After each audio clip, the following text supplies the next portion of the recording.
لاہور میں P T I کے رہنما عبداللہ طاہر کے قتل کے مقدمے کی تفتیش تبدیل کر کے سی سی ڈی پولیس کو دے دی گئی ہے۔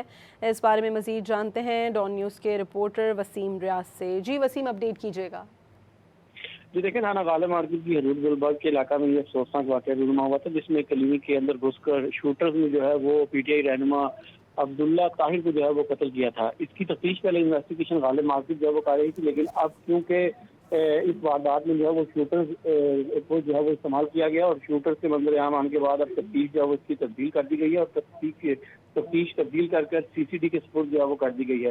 اب اس کیس کی تفتیش سی سی ڈی ماڈل ٹاؤن جو ہے وہ کرے گا۔ ڈی ایس پی سی سی ڈی حسنین حیدر اور ان کی ٹیم اس مقدمے پر جو ہے وہ تمام تر تفصیلات جو ہے وہ حاصل کر چکی ہیں اور موقع پر بھی سی سی ڈی کی ٹیم جو ہے وہ موجود تھی، جنہوں نے وہاں سے شواہد اکٹھے کیے اور اب تمام جو انویسٹیگیشن اب تک کی گئی ہے وہ تمام دستاویزات اور تمام چیزیں جو ہے وہ سی سی ڈی کے حوالے کر دی گئی ہیں۔ اب سی سی ڈی ماڈل ٹاؤن اور سرنم اس واقعے کے حوالے سے جو ہے وہ تفتیش کرے گی۔ مرکزی ملزم شوٹر عرفان جٹ نے اپنی گاڑی کے ذریعے جو ہے وہ گجرانوالہ سے لاہور تشکیل کیا۔